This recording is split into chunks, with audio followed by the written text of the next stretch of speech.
16 de, perdón, o 26 de Hechos, perdón, 28 de Hechos, sino que prosigue. Y prosigue con la iglesia. Prosigue con los creyentes que han existido dentro de la iglesia. Y todo lo que ellos hicieron en favor de la obra del Señor. Por eso en la mañana hablaba de Tyndale, hablaba de Lutero, hablaba de Wycliffe, hablaba de grandes hombres que no solamente eran creyentes, ¿cierto?, sino que eran hombres que se habían entregado en cuerpo y alma por la palabra. Por la palabra. Bueno, pero el contenido de la Biblia quizás es lo más importante, porque uno puede tener una compilación casi anticuaria de la Biblia y puedo tener varias versiones y podríamos tener aquí la Biblia del Oso, por ejemplo, ¿ah? O la Biblia grande que mandó Enrique VIII, ¿se acuerdan hacer? ¿Se acuerdan de Enrique VIII? ¿No? Enrique VIII, que era un hombre que era muy mujeriego, tenía muchas mujeres, era muy malo ese tipo, ¿eh? Entonces el padre de la iglesia, el papa de la iglesia lo excomulgó y él se rebeló ante esa excomulgación y mandó a traducir la Biblia al inglés también, al igual que Tyndale, pero tenía un objetivo, rebelarse contra Roma, porque se sentía superior a la iglesia y mandó a hacer la Biblia grande, que eran Biblias grandes. Y en cada iglesia en Londres, en cada iglesia allá en donde él vivía, en donde era monarca, había una iglesia grande para que todos la leyeran. Una rebelión contra el Papa. Pero a pesar del tema de todo eso que ha pasado con la traducción de la Reina Valera, Casimiro Reina, Cipriano de Valera, la versión del 60, la más usada prácticamente de nuestra Biblia, hay un relato, hay una historia que es lo central. Y vamos a ir rápidamente a la carta de Timoteo, la segunda de Timoteo, capítulo 3:16. Solamente voy a nombrar algunos versículos de la Biblia para más o menos mostrar justamente el gran relato, lo que implica justamente y por qué es la palabra del Señor. En el versículo 3:16 de segunda de Timoteo, ¿qué dice? Muy famoso, muy conocido, pero con muchas otras cosas en la vida, muchas veces mal entendido. No voy a predicar sobre este tema, no voy a hacer una interpretación de este versículo, solamente decir que toda la Escritura es inspirada por Dios. Eso lo muestra el relato bíblico. En este caso, Timoteo, Pablo le escribe a Timoteo. Entonces, la importancia de la Biblia, más allá del tema de la transcripción o cómo nos llegó la Biblia y cuáles fueron los materiales que se usaron en principio para que esta Biblia se circulara, ¿cierto?, a través de la historia, más que eso, que es muy importante, es el contenido de la palabra del Señor. Y este texto dice que toda la Escritura, no alguna parte de la Escritura, es inspirada por Dios. Y ese es un tema central en la fe cristiana, una doctrina basal y fundamental. Si sacamos esta doctrina de la inspiración de la Biblia, el edificio se cae. Porque la Biblia fue inspirada por Dios. ¿Qué significa ser inspirada por Dios? Que fue escrita, que detrás del telón de fondo de los agentes humanos que escribieron la Biblia, llámese Timoteo, llámese Pablo, llámese Pedro, en fin, llámese Mateo, Marcos, Lucas, llámese Esdras y Nehemías, llámese David, llámese Salomón, todos los autores de la Biblia fueron inspirados. O sea, aquí actuó el Espíritu Santo en estos hombres para que escribieran lo que Dios quería que escribieran. Entonces, por eso la Biblia es santa, ¿ven? Por eso la palabra del Señor es santa. No se contradice, es inerrante, no contiene error. Y si tú haces un examen, ¿cierto?, ante esto de que ver la Biblia, ¿cierto?, que fue escrita por 40 autores diferentes, por muchos años de diferencia, todo diferente contexto social. Tenemos a un Amós, un campesino, tenemos a un David, un rey, tenemos a Salomón, un rey, tenemos a un Moisés, ¿cierto?, un príncipe en Egipto, tenemos a Juan en la isla de Patmos, un apóstol, todos de diferente orden social, ¿cierto?, y diferentes épocas, y no hay error alguno. Es la palabra del Señor, es un milagro, desde ya de por sí mismo es un milagro. Entonces, lo primero que tenemos que entender es que este libro tiene la firma de Dios. Fue escrito por Dios mismo. ¿Ah? Tiene el sello y la marca de Dios en cada una de sus páginas. Dice, toda la escritura es inspirada por Dios. ¿Y qué más dice? Y útil para enseñar, para redarguir, ¿ah? Para instruir en justicia, a fin de que el hombre de Dios sea perfecto. Perfecto. Decíamos recién que no hay perfección. Pero vamos al camino de la perfección, amén. El proceso de la salvación no es un proceso instantáneo, no es algo que hoy día creí y ya soy santo absoluto. Hay algunos grupos religiosos de la historia de la iglesia que han creído en la santidad plena, algunos hermanos nuestros. Juan Wesley, por ejemplo, o los hermanos Wesley en Inglaterra enseñaban, ¿cierto?, la santificación casi instantánea. Pero nosotros creemos que la salvación es un proceso del momento, instantáneo, pero la obra santificadora es un proceso por el cual el creyente avanza y avanza en el tiempo. Hasta el estado de glorificación que va a ser cuando el Señor venga por nosotros. O estemos ya en el lecho de muerte a punto de partir de esta vida y estaremos en la presencia del Señor. Pero la Biblia es inspirada por Dios y el proceso y el objetivo y el porqué justamente para perfeccionar a los santos, para perfeccionar a los creyentes, para perfeccionar a los creyentes. Y los creyentes entonces que hemos sido alcanzados por esta palabra, el Evangelio, vamos a ser transformados. Y en este tema también hay una especie de responsabilidad del hombre, ¿eh? Porque mucho se habla, por ejemplo, de la gracia soberana de Dios, que Él en su gracia y su misericordia nos santificó y nos redimió, que es una obra completa, no objeto nada de eso. Creo en la doctrina de la gracia como buen reformado que soy, creo en la doctrina de la gracia, pero también creo en la responsabilidad humana. No creo en el libre albedrío per se, ¿eh? Pero yo creo que el creyente, ese libre albedrío que perdió o se nubló por la caída, vuelve en cierta manera a recuperarlo. Entonces, en esa conciencia ahora como creyente de que Cristo está en mí, su palabra, y todo esto tiene un tremendo significado fundamental, yo puedo, en mi libertad cristiana, obedecer la palabra del Señor. Entonces aquí no es la gracia barata. Ah, ya, el Señor me salvó y estoy listo para irme al cielo. No, aquí también hay una responsabilidad del creyente. Porque aquí dice que para que esta palabra en Timoteo dice para la perfección de los hombres de Dios. Pero ¿cómo se alcanza eso? ¿Por generación espontánea? Tiene que haber un esfuerzo. Tiene que haber un esfuerzo. El Señor le indicaba a los apóstoles en un momento dado, ¿cuántos quieren orar conmigo? ¿Se acuerdan de esa noche de la detención del Señor en Getsemaní? ¿Cuántos quieren orar conmigo? Todos durmieron. Todos durmieron. Entonces, tenemos una responsabilidad como creyente en cuanto a esta ley del Señor. En el Salmo 119, del versículo del 7 al 10, también aparece justamente el gran propósito de las Escrituras. El gran propósito de las Escrituras. Salmo 19. Y dice, por ejemplo, primeramente el Salmo arranca con la revelación general. Los cielos cuentan la gloria de Dios y el firmamento anuncia la obra de sus manos. Pero eso es suficiente, ¿no? Para alcanzar salvación. Falta algo más importante, que es la revelación especial. Y esa revelación especial es por la palabra, por las Escrituras, por conocer a Jesucristo, por la corona de la revelación de Jesucristo. La carta del libro de los Hebreos dice que Dios, habiendo hablado muchas veces y de muchas maneras por los padres, o sea, el Señor a través de los profetas, a través de, no sé, de los autores inspirados de la Biblia del Antiguo Testamento, habló en un momento histórico, habló de este plan de salvación, habló de un pueblo elegido y un pueblo escogido, habló del Mesías venidero a través de los profetas. Él habló, él anunció, él declaró.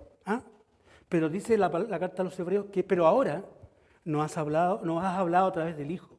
¿Y ese Hijo quién fue? Jesucristo, la obra de encarnación. No hay nada más que añadir en la Biblia. No hay más revelaciones. A pesar de que hay unos charlatanes por ahí que dicen que siguen teniendo revelaciones y que el Señor les habla audiblemente. No creamos eso, hermanos. No creamos eso. El Señor ya habló a través de su palabra. Y la corona de su revelación es Jesucristo. Y el último libro inspirado de la Biblia es Apocalipsis. No hay más nada. Si entendemos esas cosas es porque hemos sido instruidos por la palabra. Y la palabra así eso lo narra y lo muestra. El Salmo 19 dice, los cielos cuentan la gloria de Dios y el firmamento anuncia la obra de sus manos. La obra creadora de Dios se revela a través de su creación perfecta, su creación que la dirige Él, su creación que le canta a Él, le alaba a Él. Aquí veo algo metafórico, ¿cierto? De la poesía hebrea, el Salmo son poesías. Del autor sagrado aquí, David en este caso está hablando justamente que la creación le glorifica, le alaba, no que le alabe como nosotros, pero la creación en sí misma es un acto del acto de Dios. Entonces, pero eso es la revelación general. No es que nos sirva, ojo. Recuerden que Pablo a los Romanos habla claramente de que habla de la creación. Pablo habla en el capítulo 1, versículo 18 en adelante, nos habla de que la creación habla, ¿cierto?, de Dios, que hay antecedentes, que hay pruebas, ¿cierto?, que dan a entender que este Dios es real. Pero aún habiendo todo ese antecedente, dice que los hombres se rebelaron. Eso, parafraseando el carta a los Romanos.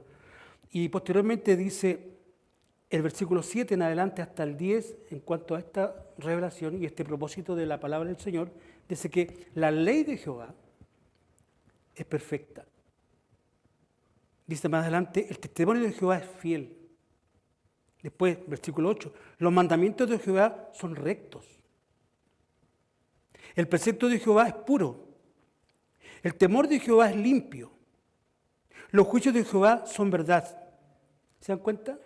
Ese es el porqué y el propósito de Dios a revelar su palabra. Y el alcance que ésta tiene ahora en nosotros. Cuando dice la ley de Jehová es perfecta, dice que esta ley perfecta, solamente esta ley y nada más, convierte el alma. O sea, hay un giro de 180 grados en el hombre cuando escucha la voz de Dios. No sé cuántos de ustedes, ¿cierto?, nacieron en iglesia. Yo creo que muchos de ustedes quizás nacieron en una familia cristiana, pero hay muchos que no hemos nacido en familia cristiana, por lo menos yo, o yo mismo. Cuando escuché la palabra me sacudió la cabeza, me acuerdo. Por primera vez escuché el Evangelio. Tuvo un cambio de 180 grados. Pues si hubiera sido 360 grados hubiera quedado ahí mismo. No hubiera habido ningún cambio. 180 grados, ¿cierto? Esa es la conversión. Eso me ocurrió a mí a los 21 años. Bendito momento que escuché la palabra del Señor. Entonces dice que esta ley, esta palabra, es la que tiene la facultad plena y total de cambiar el alma. Puede ser la persona más recalcitrante, el pecador más mal y perverso, y ante la presencia del Señor va a caer como mantequilla. Se va a derretir como mantequilla. Porque nadie se puede resistir a la voz de Dios. Amén. El único que puede seducir y cambiar nuestra mente es el Señor. Solamente el Señor. Dice que el testimonio de Jehová, o sea, el testimonio de Jehová, el antecedente de Jehová, que es la palabra, que es la ley, los escritos sagrados, dice que estos escritos sagrados hacen sabio al sencillo. Hacen sabio al sencillo. Yo fui sencillo y de repente me queda sencillez en mi vida. Y cuando la Biblia habla sencillo, habla como de la puerta giratoria. O sea, uno camina esta vida pero sin sentido, sin rumbo. Es un vividor, ¿cierto? Se ha pasado su vida con amigotes, ¿cierto? Y no sé, pues con mujerzuelas y no sé, pues y en fiestas. Vive la vida. Bueno, eso se refiere al sencillo, vivir la vida. Pero dice que la palabra, a ese sencillo, a eso que vive la vida, que no tiene ningún fin y objetivo, la ley lo cambia. La ley del Señor cambia realmente. ¿Y cuántos de nosotros hemos visto amigos o conocidos que han tenido una vida muy muelle y muchas veces muy festiva y muy bananera, alguien diría ahora, por ejemplo, y el Señor ha tocado sus vidas y han cambiado y los vemos después en la iglesia? A principios de la década de 1900 en Chile, la población del sur de Chile y del norte también se volcaron en las ciudades por trabajo. Estaba en pleno apogeo el tema del salitre, o creo que ya estaba en retirada, y habían cordones en Santiago llenos de pobreza, y donde el trabajador, el obrero, se gastaba en las cantinas todo el dinero que ganaba, y a su familia y su esposa la tenía totalmente despreocupada. Vivían verdaderamente miserias, cordones poblacionales de miseria, y el estrago que estaba haciendo el alcoholismo en aquellos momentos. Y lo único que pudo cambiar a estas personas, a gran parte de esas poblaciones, fue el Evangelio, que fue predicado por la iglesia, hay que decirlo, pentecostal, mayoritariamente. El ejército de salvación, mayoritariamente. Esa gente llegó al conocimiento del Evangelio, y ese hombre que le golpeaba a la esposa y se gastaba toda la plata en la cantina, luego lo vemos con una corbata y con un traje y con su mujer de punta en blanco y yendo a la iglesia. ¿Por qué? Porque ese hombre y esa familia al final de cuentas habían sido cambiados por la palabra de Dios, la palabra del Señor. Por eso afirmamos, el testimonio de Jehová es fiel.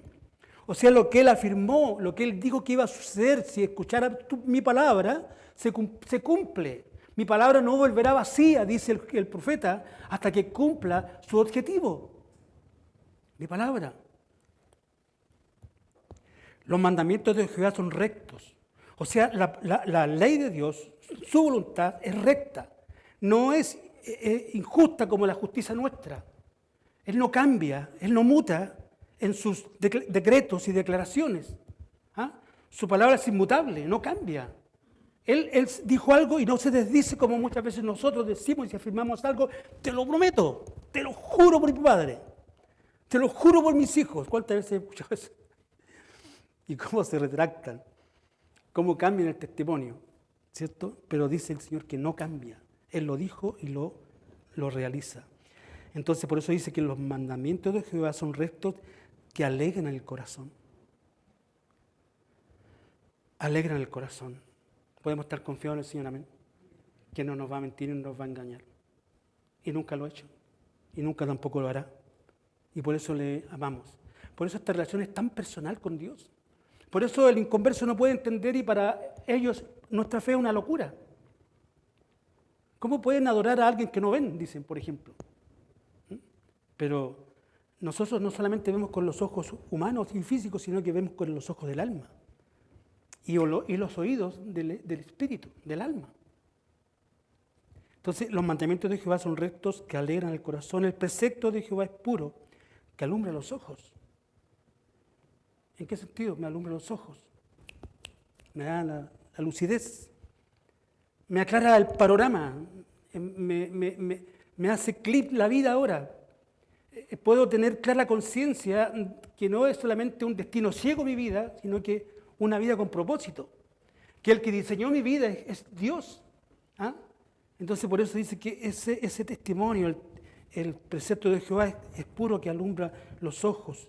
Que alumbra los ojos. O sea, cuando la Biblia dice alumbra los ojos, no es que me va a llegar un chispazo de luminosidad en mi ojo y me va a quedar como cegado, sino que alumbra mi mente.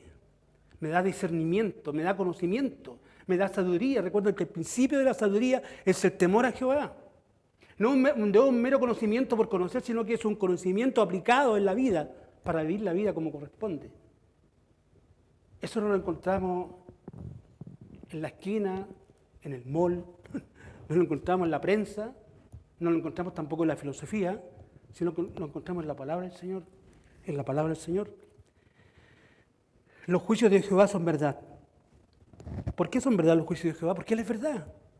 Él emite un juicio y tampoco emite un juicio para destruirnos per se, porque Él quiere, por antojadizo que es. No, Él emite un juicio justamente recto. En cuanto a la salvación, todos debiésemos haber estado condenados. ¿O hay alguna persona en esta sala que cree todavía que se merece el cielo? ¿Hay alguien en esta sala que se merece o que se diga que merece el cielo? No. Estábamos todos en el mismo charco, en el mismo barro. Y hay fuerte declaración en la Biblia que somos de la mollera hasta la planta de los pies, trapo de inmundicia, el hombre. Trapo de inmundicia. Ese es el calificativo, ese como Dios nos ve a nosotros como criaturas pecadoras. Dice que estábamos apartados de la gloria de Dios. Estábamos muertos en delitos y pecados. No solamente una muerte física, sino una muerte espiritual. Un distanciamiento infranqueable en relación a Dios. Pero él dice, el temor de Jehová es limpio, que permanece para siempre. Los juicios de Jehová son verdad, todos justos. Oh Dios, ¿por qué a mí? ¿Por qué te has olvidado de mí? Y muchas veces reclamamos contra Dios de lo que nos está ocurriendo y nos está pasando. Y culpamos a Dios muchas veces de lo que nos está ocurriendo y nos está pasando. Pero dice que los juicios de Jehová son verdad, todos justos, todos tienen un propósito.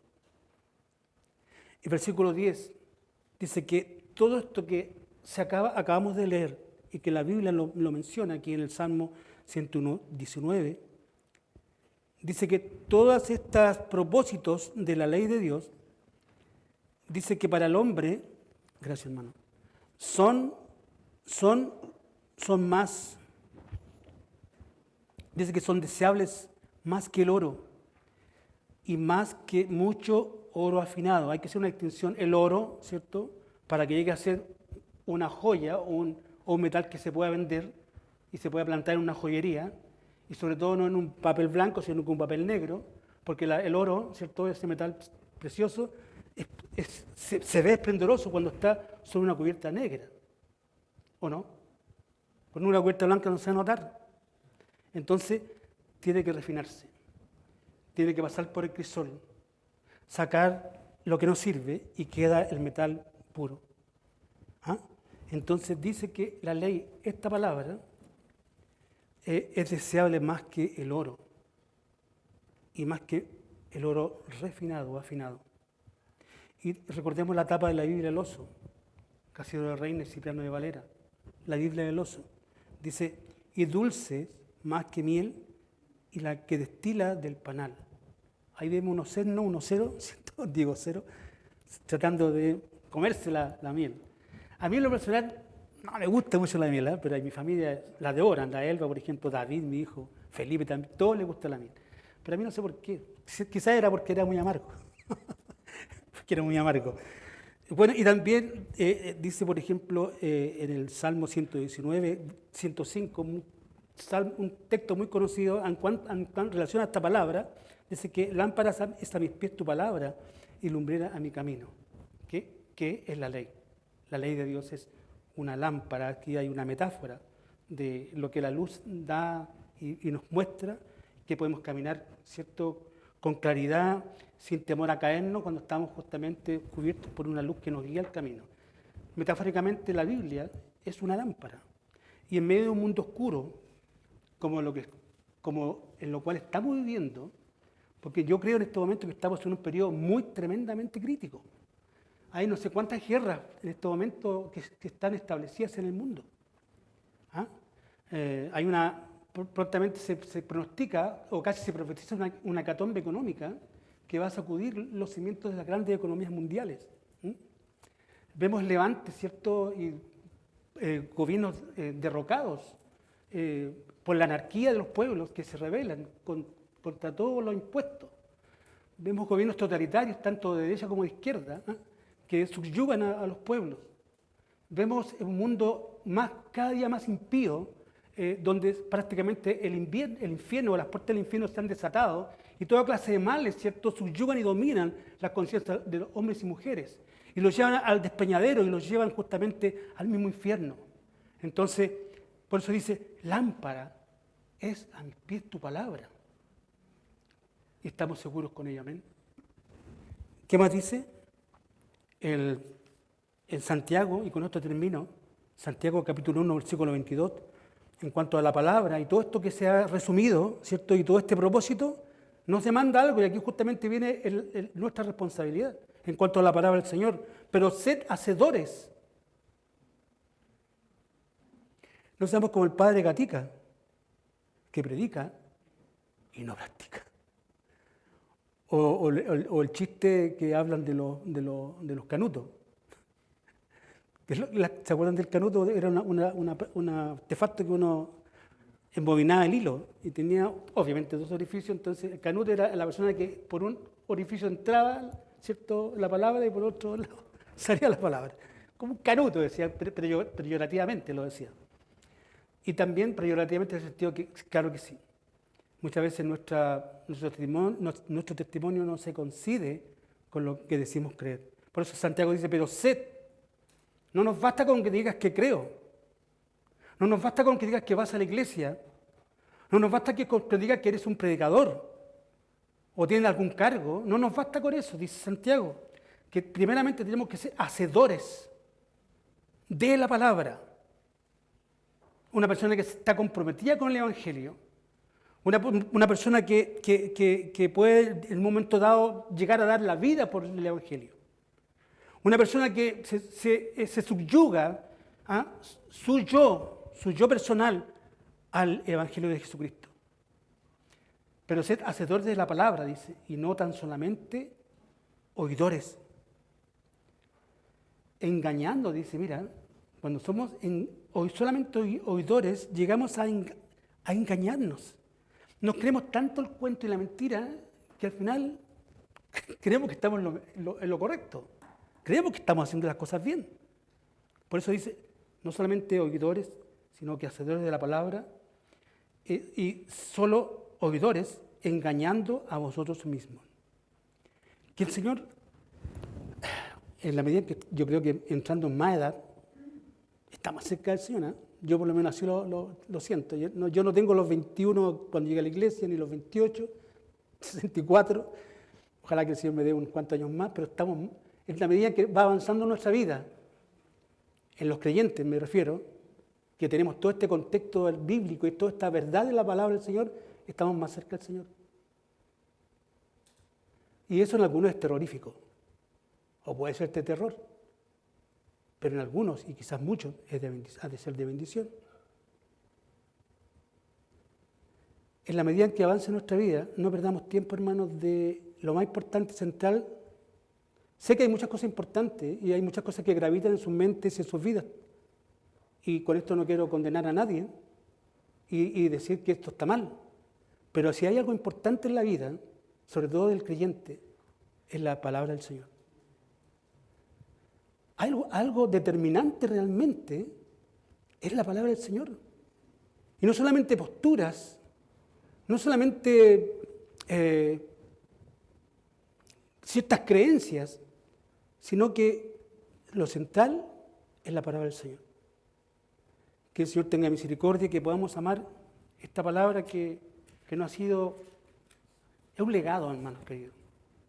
Es un legado que vino del Señor, pero también de hombres y mujeres que se entregaron por esta palabra. Así que demos el ancho, demos el ancho. Oremos, Señor y Padre Celestial, te damos gracias en esta mañana por tu palabra. Y te damos gracias, Señor, porque tú te valiste de hombres y mujeres que gestaron esta historia de la revelación. Te damos gracias por la obra magna de Jesucristo en cuanto a su salvación en favor nuestro, sin merecerlo. Y te pedimos que tú nos ayudes a poder seguir caminando en la fe, más allá del mundo, de la cosmovisión que tenga el mundo, o de las circunstancias. Lo más importante es que te tengamos a ti primeramente.